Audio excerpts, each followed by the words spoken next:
Okay, so for this lesson, we're going to look at something a little different. It's called implicit differentiation. So every function that we've used for our examples, that we've used for our assignments so far, have been described by expressing one variable explicitly in terms of another variable. So we have y is isolated, and we'd solve y because it is just the square root of x cubed plus 1, or we have y is isolated, and we solve y because it is equal to 1 over x plus 1. Both are expressed as y in terms of whatever x.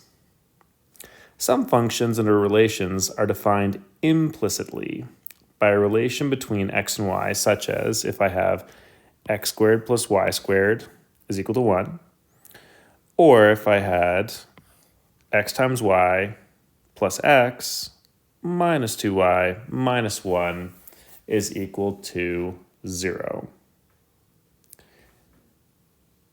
In these cases, we'd need to understand what y is in relation to x. So the y here and the y here, how do they relate to whatever x is? Now, there's two options for solving the derivatives. One is we can solve the equation for y and calculate y prime directly, but this only works for very simple equations, and often it is impossible or just impractical to do such. So we're going to focus on the second method, where we're going to think of y as a function of x. We're going to differentiate both sides of the original equation and solve for the resulting equation in terms of y prime. We call this implicit differentiation. So let's take a look at this first example. If it wants us to differentiate x squared plus y squared is equal to 1. To find the derivative of the term y squared, we must understand that y is still a function of x. So we use the chain rule to differentiate this term. So if we think of it in terms of the chain rule, what did the chain rule tell us? Well, if we had y is equal to something squared, then y prime was equal to 2 times that something to the power of 1 multiplied by that something prime. Well, what if that something, in this case, actually is y? If we said that we're doing the same principle here, we're going to say that if it's y squared, it's actually just 2y times y prime. In this case, this is the differentiation of the outer, and this is the differentiation of the inner. The inner in this case is just y. So if I have x squared plus y squared is equal to 1, and I'm trying to differentiate this, well, x squared is just going to become 2x. But y squared, we're going to use that chain rule to say that that's going to become 2y times y prime. And that's going to equal 1. And then what we're trying to do is we're trying to isolate y prime, which means that I'm going to move that 2x over. So I'm going to say that, and I got to differentiate the right-hand side of the equation here. So that constant is just going to become 0. And I'm going to say that 2y times y prime is just going to equal negative 2x. I'm going to divide both sides by 2y. And then I have it isolated. Y prime is just going to equal negative, well, the 2 and the 2 are going to cancel out, so just negative x over y.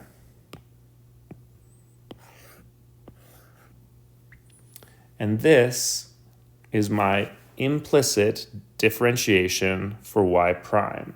Now, you will notice that in this case, when you do it, as opposed to just having an x, y prime is going to be in relation to an x and a y.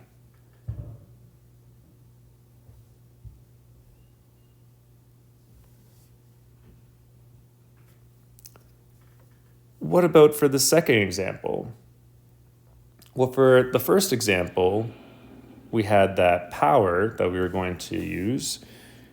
In this example, we have this product here, which means that we're going to be using the product rule.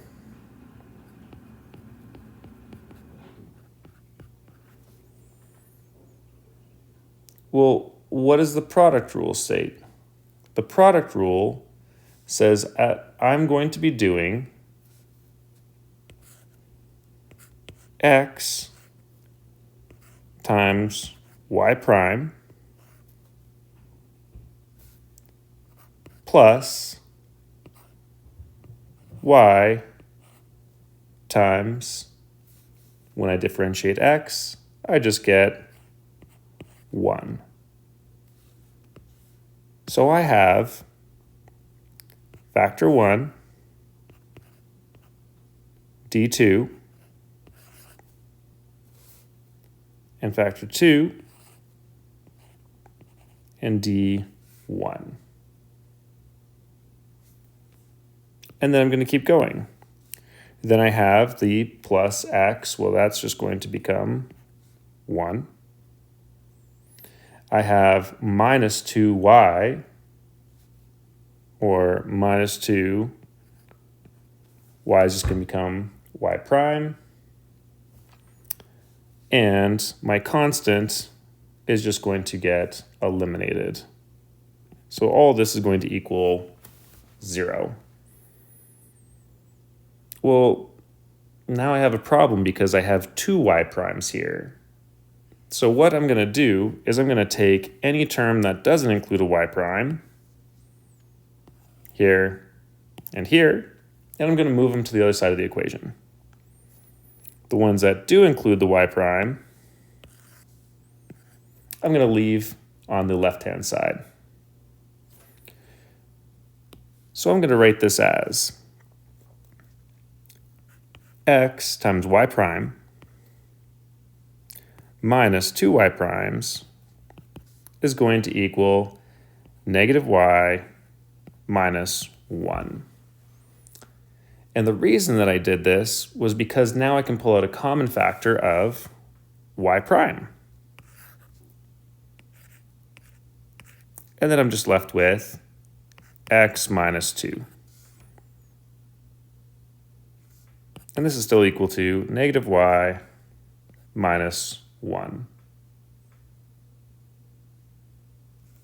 Well, now I can divide both sides by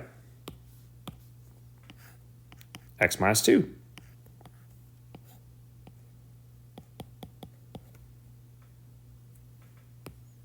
Which means that y prime is equal to negative y minus 1 over x minus 2. I can also, if I want to, pull out a common factor of negative 1 from the numerator and get y plus 1 over x minus 2. And then if I apply that negative in the denominator, I'm just going to have y plus 1 over 2 minus x.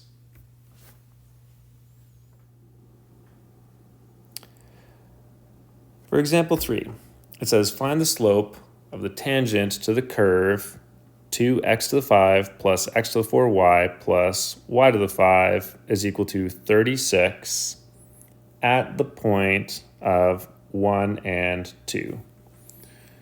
Well, we know that this is just asking us to differentiate.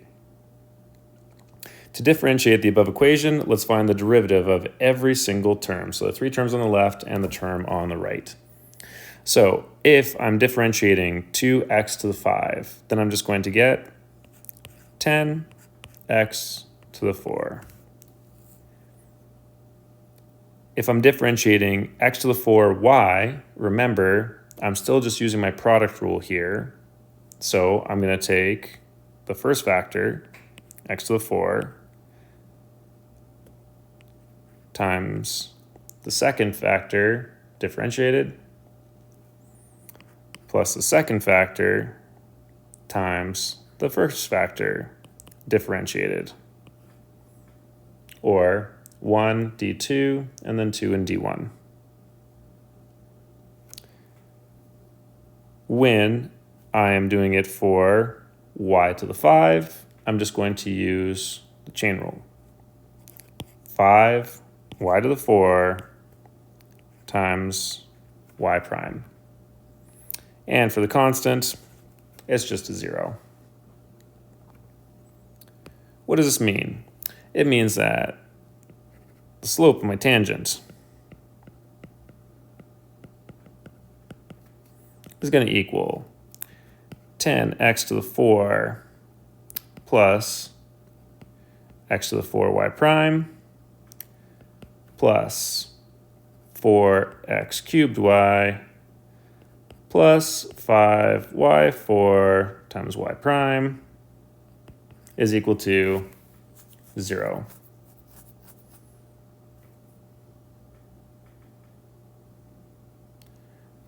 Now, we also know that this is at the point of 1 and 2, which means that we know what those x values are.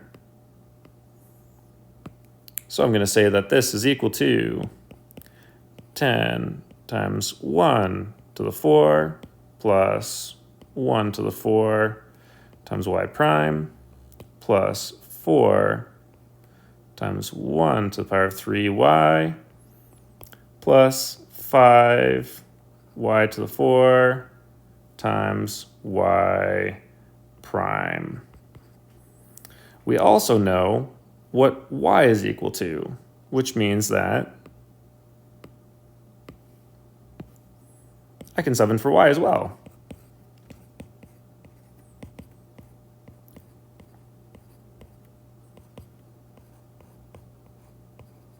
And my y's are now just going to become 2. Now be careful that you're doing this with y and not y prime.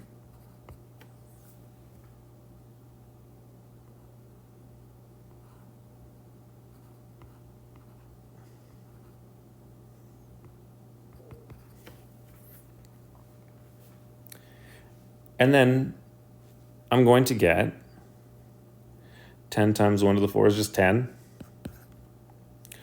1 to the 4 times y prime is just y prime. 4 times 1 to the power of 3 times 2 is just going to give me 8. And 5 times 2 to the power of 4 times y prime, well, 2 to the power of 4 is 16 times 5 is going to give me 80 y primes. I'm going to move my constants to the right-hand side, and I'm going to collect my y primes, so I have 81 y primes is equal to negative 18. I'm going to have y prime is equal to negative 18 over 81, and I can divide the numerator and denominator by 9, and I'm going to get negative 2 over 9, and because I know that that's my y prime, and that's the slope I'm looking for,